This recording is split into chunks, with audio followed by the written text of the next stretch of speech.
오늘 우리들에게 주시는 하나님의 말씀 누가복음 15장 1절부터 7절까지의 말씀입니다.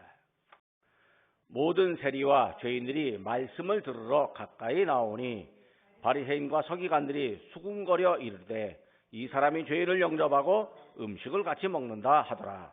예수께서 그들에게 이 비유로 이르시되 너희 중에 어떤 사람이 양 100마리가 있는데 그 중에 하나를 잃으면 99마리를 들여두고 그 잃은 것을 찾아내기까지 찾아다니지 아니하겠느냐.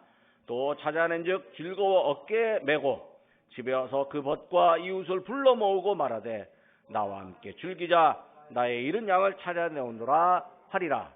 내가 너희에게 이르노니 이와 같이 죄인 한 사람이 회개하면 하늘에서는 회개할 것 없는 의인 99으로 말미암아 기뻐하는 것보다 더 하리라. 아멘. 오늘 우리는 교회력으로 사순절을 지내고 있습니다. 우리는 사순절 기간 동안 매일 일주일의 주제에 따른 하나님의 말씀을 묵상하고 있습니다. 지난주에는 순종에 관한 말씀을 묵상했습니다. 하나님께 순종하는 영역이 아주 다양합니다. 삶의 위기 중에도 또 인생의 막다른 골목에서 하나님이 우리에게 순종을 요구하십니다. 그리고요, 순종이 사람의 힘으로 잘 안 되는 것을 우리가 압니다. 하나님의 주시는 힘으로 순종할 수 있습니다. 그리고 지난주일 설교에서는 죄인의 친구가 되시고 우리를 친구로 불러주신 예수님을 보았습니다. 지난주를 잠시 돌아봅니다. 예수님은 지금도 죄인들을 향하여 친근하게 다가오십니다. 예수님은 죄인들을 찾아오셔서 죄인들을 향해서 당신에게 오라고, 당신을 따라오라고 불러주십니다. 예수님이 죄인들의 친구가 되어주셨습니다. 우리 역시 세상에서 완전하지 못한 사람이고 우리 역시 예수님 보시기에는 죄인들일 뿐입니다. 그러므로 우리에게도 찾아오시는 예수님이 필요합니다. 우리 역시 온전하지 못한 죄인이고 우리의 부족함과 죄를 알기 때문에 예수님 앞에 죄인이라고 고백합니다. 그런데 예수님께서 우리를 보시고 웃으시며 친근하게 대해 주십니다. 예수님이 우리를 찾아오셔서 친구가 되어 주십니다. 그리고 예수님을 닮아가도록 변화시켜 주십니다. 오늘은 죄인의 회개를 원하시는 예수님, 죄인을 돌이키게 하시는 예수님을 봅니다. 예수님께서 왜 죄인에게 찾아와서 친근하게 대하셨을까요? 왜 죄인의 친구가 되어 주셨을까요? 그건요, 죄인들에게 회개시켜서 하나님의 자녀로 만들려고 함입니다. 죄인으로서는, 죄인 그 자체로서는 하나님의 거룩한 자녀가 될 수가 없습니다. 죄인은 회개해야만이 하나님의 자녀가 됩니다. 하나님은 죄를 싫어하기 때문에 죄를 용납하시지 않습니다. 그래서 죄인에게 죄를 회개시키고 나서 그 죄인에게서 죄가 없다는 것을 확인한 후에 하나님의 자녀로 만들어 주십니다. 그러니까 죄를 벗겨내시고 씻어내 주신 다음에 의인이 된 걸 보고 의인으로 됨과 동시에 하나님이 당신의 자녀라고 인정해 주십니다. 예수님은요, 죄인의 친구가 되신 다음에 죄를 회개시키고 의로운 하나님의 자녀로 만들어 주십니다. 그러니까 우리의 죄가 회개되고 또 의인이 되고 하나님의 자녀로 변화시키는 것, 이거 모두가 다 예수님이 우리에게 주시는 은총입니다. 우리말에도요, 범을 잡으려면 범굴로 들어가라, 이런 말 있습니다. 죄인을 회개시키려면요, 죄인이 있는 곳으로 가야 됩니다. 그리고 죄인과 친구가 되어야 합니다. 그래야 예수님의 말씀과 의도가 죄인들의 귀에 들리고요, 마음을 움직입니다. 서먹서먹한 사이, 대면대면한 사이, 껄끄럽고 반발하는 사이라면 아무리 옳은 말을 해도요, 이 귀에 안 들리고 마음을 움직이지 못합니다. 이 세상에서는요, 남을 속이고요, 사기 행각을 벌이는 사람도 처음에는 사람들을 향해서 아주 친절하게 대합니다. 뭔가 공통점이 있다면 아유, 그렇습니까? 나도 그렇습니다. 그러면서 그 공통점을 화제로 삼아서 상대의 마음을 녹이고 상대의 경계심을 싹 풀어버립니다. 나쁜 의도를 가진 사람이요, 더 친절한 경우가 있습니다. 보이스피싱, 친절합니다. 겁도 주기도 하지만 친절합니다. 또 로맨스 스캠이라고 하는 게 있습니다. 로맨스 스캠이라고 하는 게 뭐냐면 아주 이쁘게 생긴 외국 여인이 아이고 나 혼자 됐어요. 나 외로워요. 어떻게 나하고 좀 같이 사귀실래요? 그러면 젊은 사람, 이 어르신들 돈 좀 가진 사람들이 갑자기 이게 웬 떡이냐 싶어갖고 답장을 보내면 와 엄청 친절하게 됩니다. 그러다가 내가 돈이 좀 수백억이 있는데 이걸 찾으려면 한 몇천만 원 필요하니까 이 찾는 수수료 좀 보내주시면 내가 이 돈 가지고 한국으로 가고 당신과 여생을 보내겠습니다. 돈 좀 보내주세요. 그러면요 그거 믿고 그냥 돈을 꼴랑 보냅니다. 몇 번 보내고 난 다음에 갑자기 싹 사라집니다. 그 뭐요? 로맨스 스캠이라고 하는 그 사기에 당하고 만 거예요. 그러니까 사람들의 마음을 싹 녹이고 경계심을 싹 풀었다가요 돈을 털어가는 경우죠. 그러다 보니까요 사람들이 친절하다고 해서 다 좋아하지는 또 않습니다. 갑자기 친절한 사람을 보면요, 야, 이 혹시 무슨 나쁜 의도를 갖고 접근하는 거 아닌가 하고 경계심이 더 생깁니다. 이단자들도요, 사이비도요, 나쁜 의도를 갖고 아주 친절하게 접근합니다. 시골에서 올라와서 이 자취하면서 참 외로운 대학생들에게요 엄청나게 친절해서 우리 한번 공부하러 갈래? 저기 무료 성경 공부 있는데 한번 공부하러 갈래? 가면요 엄청 친절하게 내줍니다. 부모로부터도 받지 못한 사랑을 받는 느낌을 갖게 해줍니다. 근데 그 의도가 뭘까요? 그게 자기들 편대 갖고 그 안에 있는 거 다 털어내려고 하는 거예요. 그러니까 나쁜 의도를 가진 사람도요 이 친절을 베풀다가 보니까 선한 의도를 가진 친절마저도 의심을 받게 하는 거예요. 그러면 선한 의도를 가진 우리들은 어떻게 해야 될까요? 아이고 우리는 그냥 모른 척하고 안색이 굳어 있어야 될까요? 그거 아니에요. 나쁜 의도를 가진 사람이 친절하다고 해서 선한 의도를 가진 사람이 불친절하면 안 돼요. 그래도 친절해야 되는 거예요. 다만 나쁜 의도를 분별하는 판단력이 필요한 거죠. 그리고 나쁜 의도를 알았다면 얼른 끊어버리는 결단력이 필요합니다. 그리고 이런 사람, 나쁜 사람이 있으니까 넘어가면 안 됩니다 라고 하고 주변에 살짝 얘기도 해줘야 돼요. 나쁜 의도를 가진 사람이요 더 친절하고 더 교묘하고 더 그럴듯한데요, 진리를 알고 선한 의도를 가진 사람이 불친절하고 어리숙하면요 진리를 전하거나 지키기가 어렵습니다. 제가 가끔 그런 말 합니다. 아이고 사기꾼도 남을 믿도록 하는 재주가 있는데 진리이신 예수님을 전하는 우리가 남을 믿도록 하는 능력이 부족하다. 예수님 믿게 하는 능력이 부족하다. 그런 얘기를 제가 가끔 합니다. 우리 예수님은 어떠셨을까요? 우리 예수님은요 사람들에게 진리를 믿게 하는 능력, 아주 탁월한 능력을 가지셨습니다. 그리고 사람들에게 진리를 받아들이도록 사람들의 마음에 원하는 말을 알고 접근하셨습니다. 특히 죄인들에게는요 그들의 마음을 알아주고 자존심을 세워주십니다. 하나님의 선한 자녀로 거듭날 수 있다는 가능성을 심어주십니다. 예수님께서 진리를 전하시기에 앞서서 사람들에게 진리를 전하는 예수님, 저분의 말은 믿을 만하다라고 예수님이 좋은 분이라는 인상부터 심어주셨습니다. 그리고 죄인들의 마음을 알아주는 예수님의 말씀이 그들을 변화시켰습니다. 사실 나쁜 의도를 가진 사람은요 자기 목적을 이루잖아요. 그럼 그 다음에 상대방 모른 척 해버립니다. 안면 노수를 해버립니다.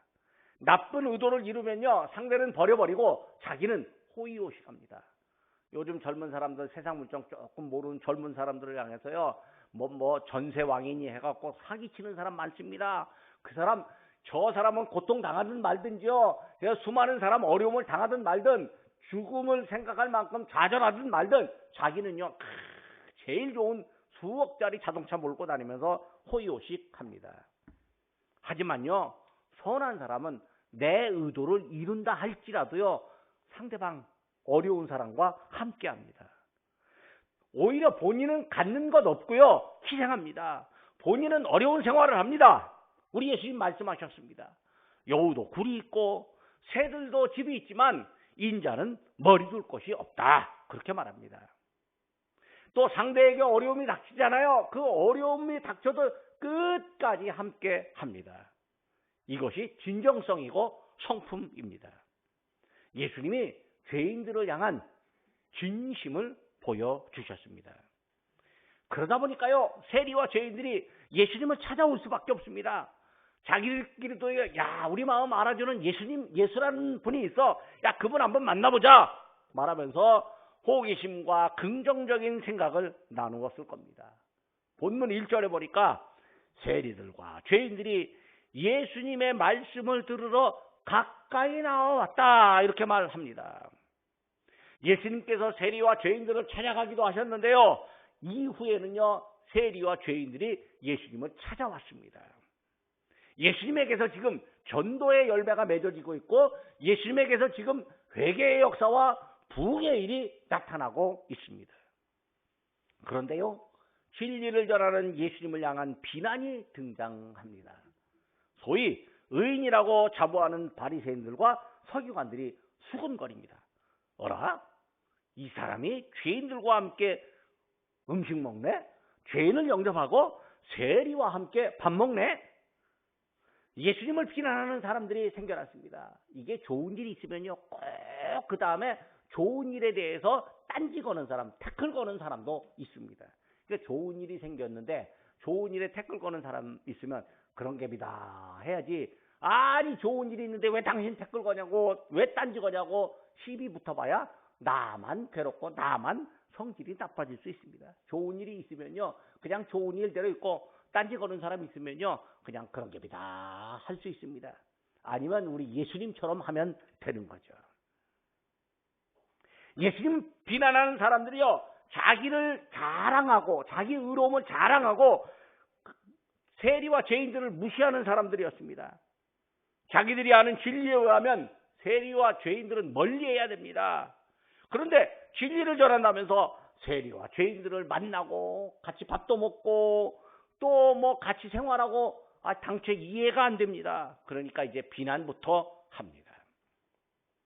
현상학이라고 하는 학문이 있습니다. 이 되게 어려운 철학 학문인데요. 사람들의 모습을 보면서 옳다 그르다 판단하기보다는 그 사람이 왜 그랬는지, 그 공동체가 왜 그런 현상이 생겼는지 이유를 찾아보자는 의도에서 만들어졌습니다. 유럽의 문화에서 아프리카를 보면요, 아프리카의 문화가 미개한 것처럼 보입니다. 옷 벗고 다니죠.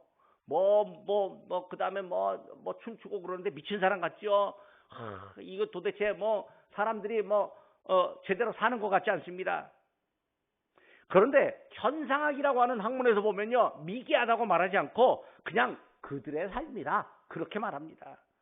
어느 한쪽의 문화를 우월하다고 말하지 않고 서로 다르다고 인정하는 문화 상대주의라고 말을 합니다. 바리새인과 서기관들의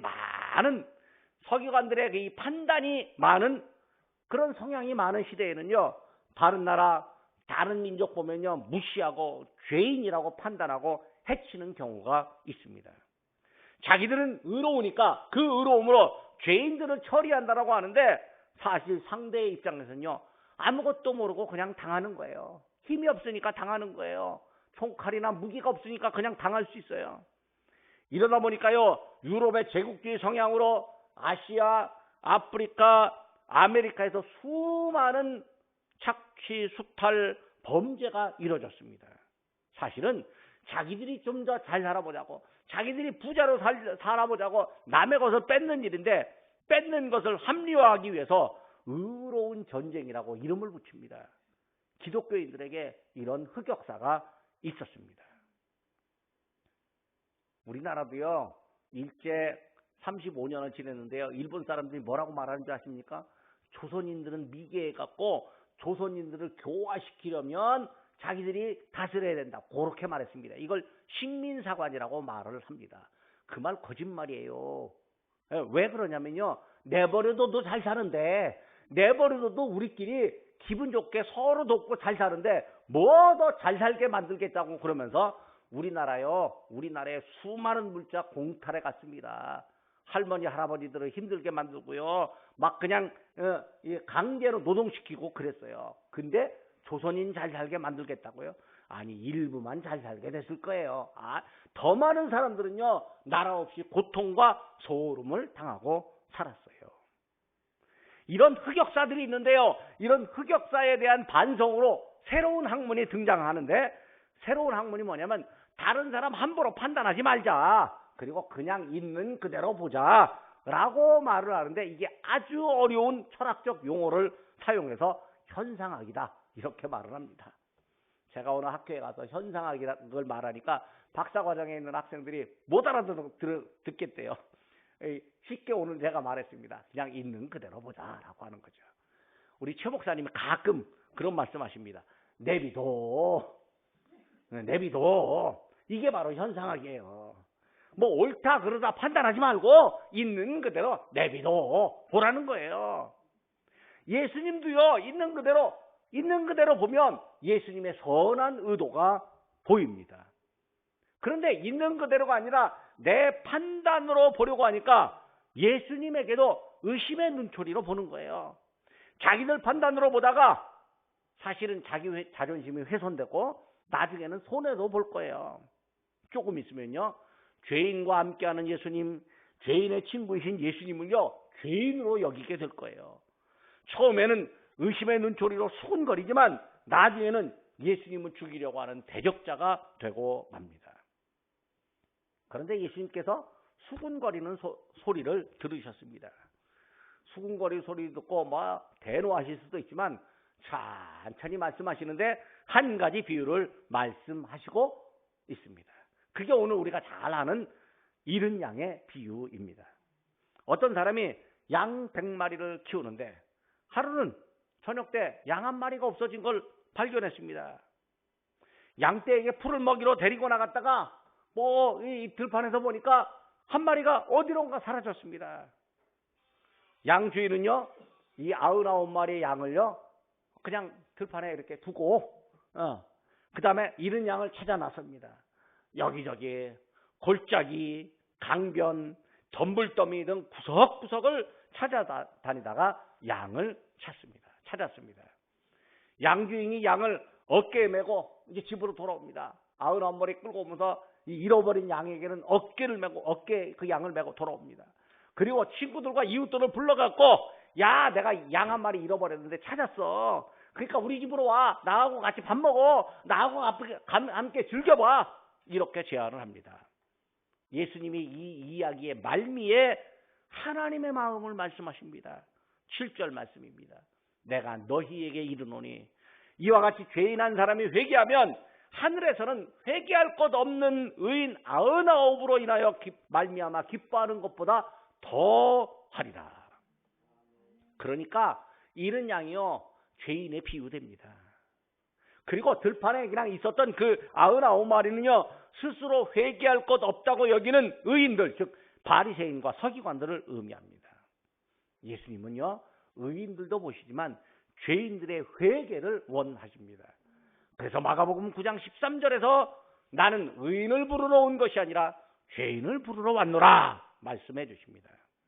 어떤 사람들은요, 이 비유를 듣고 도대체 양주인이 이해가 안 된다 이렇게 말하기도 합니다. 잃은 양 한 마리를 찾으러 나갔다가 들판에 둔 99마리 이 짐승들이 와서 해치면 어떻게 하냐, 한 마리보다 99마리가 더 크지 않느냐. 또 어떤 사람은요, 양 한 마리 찾았다고 친구들 불러가고 같이 밥 먹고 놀고 그러면요, 그 비용이 얼마야? 양 몇 마리 값은 되겠네. 낭비하는 거 아니야? 이렇게 의구심을 보입니다. 사람이요, 의구심 보이고 의심하기로 말하면요, 한이 없습니다.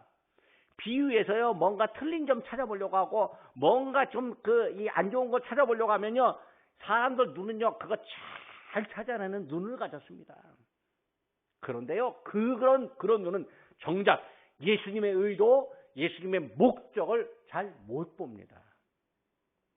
들판에 있는 양 99마리는요, 목자가 돌아올 때까지 안전하도록 목자가 단단히 여몄을 것이고요. 잃은 양 한 마리 찾았다고 잔치도 하지만요, 사람이 기분 좋고 즐겁잖아요. 그러면 그보다 더 큰 돈도 쓰는 거예요. 세상을 사는 게요, 수입과 지출의 법칙에 의해서 그냥 다 움직여지는 거 아니에요. 마음이 즐겁고 기분 좋잖아요.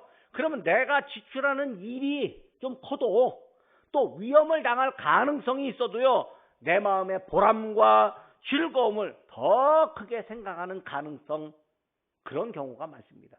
우리 예수님이 그러셨어요. 우리 예수님이 우리를 구원하는 즐거움, 하늘의 즐거움이 너무 크니까 당신의 생명을 내어놓는 거예요.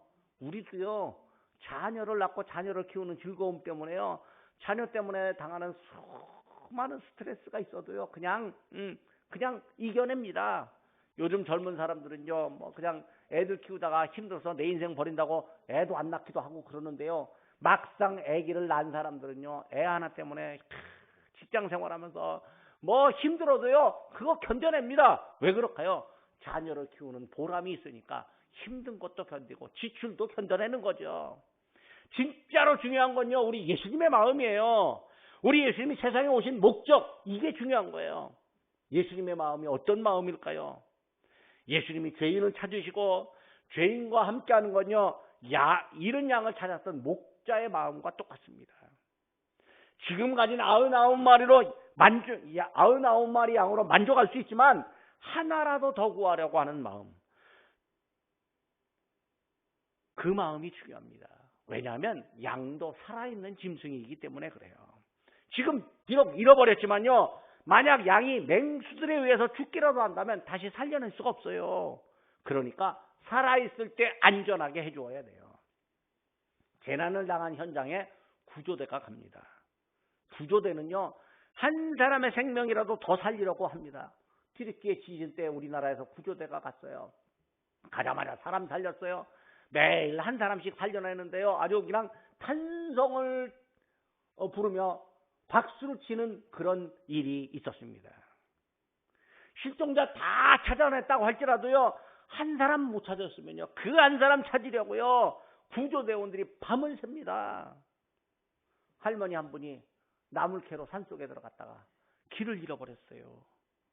그러면요, 할머니 길 잃어버렸다고, 할머니 전화도 안 받는다고, 나물 캐러 갔는데 아직도 안 들어오신다고 119에 신고하잖아요. 그러면 구조대원들이 뜹니다. 헬기가 뜹니다. 드론이 뜹니다. 구조견도 갑니다. 밤을 새워서 할머니를 찾습니다. 왜 그럴까요? 생명이기 때문에 그래요. 생명이 이렇게 소중하고요, 생명을 구하는 일이 세상에서 가장 귀한 일입니다. 예수님이요, 바로 사람을 구하려고, 생명을 주시려고 이 세상에 오셨어요. 그리고 내 생명 찾으시려고, 내게 생명 주시려고 내게 오셨어요. 그러므로 이런 양을 찾아 나선 목자의 마음이요, 예수님 마음이라고 하는 것, 우리가 단번에 믿을 수 있어요. 예수님이 요한복음 10장 10절에서 이렇게 말씀하십니다. 내가 온 것은 양으로 생명을 얻게 하고 더 풍성히 얻게 하려는 것이라. 예수님이 죄인에게 친근하게 다가가서 친구가 되신 것은 죄인에게 의로운 생명을 부여하시기 위함입니다. 예수님은 사람을 살리려고, 사람에게 생명을 주시려고 당신의 생명을 내어주는 길, 고난의 길을 가셨습니다. 목자가요, 양 찾는 길이 고난의 길입니다. 한 마리쯤이야 하고 포기하고 그냥 집에서 편하게 잘 수도 있지만, 그렇게 하지 않고 어디 있는지도 모르는 양을 찾아서 힘든 길을 갑니다. 양이 있을 만한 곳이 이게 눈에 잘 띄는 곳도 아닐 겁니다. 사람들 눈에 잘 안 띄고 또 사람이 접근하기 어려운 곳, 그런 곳에 양이 숨어 있습니다. 언덕배기에 절벽에 숨어 있을 수도 있습니다. 양 찾는 게 아주 매우 어려운 일입니다. 양을 찾는 목자의 심정, 예수님은 이 비유에서 당신의 마음이 바로 양을 찾는 목자의 심정이라는 것을 알려주셨어요. 예수님이 사람들의 수군거림을 듣고요, 비유를 말씀하신 분명한 목적이 있습니다. 그건 죄인들이 하나님께로 돌아와야 된다. 목자가 양을 찾아가듯이 예수님이 죄인을 찾아오셨습니다. 죄인에게 돌이켜 생명을 얻고 하나님 나라의 의로운 백성으로 살게 하려는 의도가 예수님에게 있었습니다. 그런데 바리새인과 서기관들이 오해하고는 수군수군대고 있습니다. 예수님은요, 그 수군거리는 것을 보고 그 기회를 이용해서 죄인에게 다가가 친구가 되어주시는 당신의 의도와 목적, 하나님의 기쁨을 분명하게 알려주셨습니다. 예수님은 하나님 아버지의 보냄을 받아서 이 세상에 오셨습니다. 하나님이 아들 예수님을 왜 보내셨을까요? 그건 죄인을 찾아서 회개시키려 함입니다. 죄인은 죄를 버리고 의의 길을 가는 길을 스스로 할 수가 없으니까 예수님이 그 일을 해주셔야 됩니다. 완전하고 의로우신 예수님만이 사람의 죄를 씻으실 수 있고 사람을 회개시킬 수 있습니다. 베드로 사도가 예수님의 의도를 분명하게 전합니다. 베드로후서 3장 9절입니다. 오직 주께서는 너희를 대하여 오래 참으사 아무도 멸망하지 아니하고 다 회개하기에 이르기를 원하시느니라. 예수님은 죄인들의 구원을 위하여서 죄인들에게 다가가셨을 때 죄인들의 모습까지도 참으셨습니다. 아니, 죄인들의 모습이 그냥 깨끗하고 보기 좋았겠습니까? 그렇지 않았을 겁니다. 그런데 죄를 비워하되 죄인에게는 사랑으로 다가가시고 죄를 회개할 기회를 주셨습니다. 예수님을 따라오라는 그 말씀이요, 죄를 회개하는 기회였습니다. 예수님은 죄인을 구하려고 죄인에게 다가가서 친근하게 대하시고 친구가 되어주셨습니다. 회개할 기회를 주시려는 예수님의 의도와 목적이었습니다. 예수님의 생각 속에는요, 아버지 하나님의 의도와 목적이 분명하게 존재합니다. 예수님은 그 목적을 분명하게 말씀하십니다. 누가복음 5장 32절입니다. 내가 의인을 부르러 온 것이 아니라 죄인을 불러 회개시키러 왔노라. 그리고 죄인이 회개하면 하나님 아버지가 기뻐한다. 하늘의 기쁨이 있다. 그렇게 말씀해 주십니다. 죄인 한 사람의 회개를요, 회개 모르는 의인 99보다 더 기뻐한다고 하늘의 기쁨이 있다고 말씀해 주셨습니다. 예수님께는 단 한 사람의 영혼이라도 중요합니다. 그래서 예수님은요, 당신 앞에 오는 환자들 다 고쳐주셨습니다. 당신의 은혜와 능력이 필요한 사람들에게는요, 은총 베풀어 주셨습니다. 죄인들을 찾아가서 새로운 삶을 제시하셨고, 당신 앞에 오는 죄인들이 있다면요, 단 한 명도 거절하지 않으셨습니다. 요한복음 6장 37절 말씀입니다. 아버지께서 내게 주시는 자는 다 내게로 올 것이요 내게 오는 자는 내가 결코 내쫓지 아니하리라. 이 마음을 가지신 예수님이 죄인이라 불리는 사람들과 식사하시는 거, 이거 당연한 거예요. 세리와 죄인들의 친구라고 불려주신 거 당연한 거예요. 그 말씀 듣고 예수님은 내 의도와 목적이 이루어지는구나 라고 오히려 기뻐하셨을 거예요. 말씀을 맺으려고 합니다. 우리는 어떤 존재일까요? 우리도 죄인이었습니다. 그러나 예수님을 믿고 회개한 죄인, 예수님을 믿고 회개한 의인으로 변화된 사람들입니다. 우리의 회개를 위해서 예수님이 세상에 오셨고, 예수님이 우리를 얻으셨을 때 하늘에서 기쁨이 있었습니다. 우리는 예수님의 은혜를 입은 사람들입니다. 우리가 예수님의 은혜를 입었다는 사실을 믿으면요, 예수님이 우리를 위해서 고난받으신 그 의미가 더 분명해집니다. 하늘의 기쁨이 있고요, 예수님이 기뻐해 주십니다. 그리고요, 더 많은 사람들이 예수님을 믿어야 됩니다.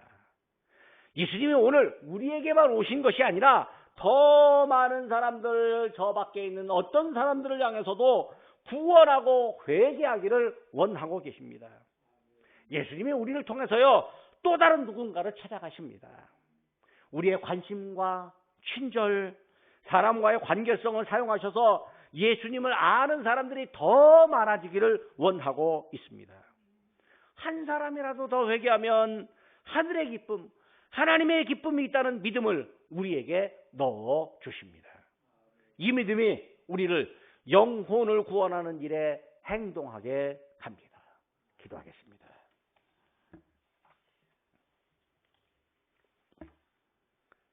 죄인의 회개를 기뻐하시는 하나님 아버지, 예수님께서 죄인들에게 친근하게 대하심은 그들의 회개를 위한 진실한 마음이요 하나님 아버지의 뜻에 순종하는 믿음이었음을 저희가 알았습니다. 세상에서는 자기의 생각과 경험과 유익에 의해 남을 판단하고 비난하며 수군거림이 많은데 심지어는 예수님께도 이런 일을 행함을 저희가 보았습니다. 저희 역시 믿음을 가졌다고 하면서 비난과 수군거림의 대상이 되기도 합니다. 그러나 하나님의 뜻에 합당하다면 어떤 역경도 이겨내며 믿음의 승리를 이룰 수 있는 믿음을 저희에게 허락하여 주옵소서. 하나님께서는 잃은 영혼을 찾으시고 또 한 영혼이 하나님께로 돌아오면 하늘에서 기쁨이 있다고 저희에게 말씀하셨사오니 저희는 하나님 아버지의 기쁨을 생각하고 또 예수님의 뜻을 생각하게 하여 주옵소서. 하나님의 기쁨이 저희에게도 기쁨이 되게 하시고 예수님의 뜻이 저희를 통하여 이루어지게 하여 주옵소서. 예수님이 진심으로 사람을 사랑하셨듯이 저희 역시 진심으로 이웃을 사랑하게 하여 주옵소서. 이웃사랑의 결실이 영혼의 구원임을 깨닫고 영혼들이 하나님께로 돌아오는 일에 저희를 사용하여 주옵소서. 예수님의 이름으로 기도드립니다. 아멘.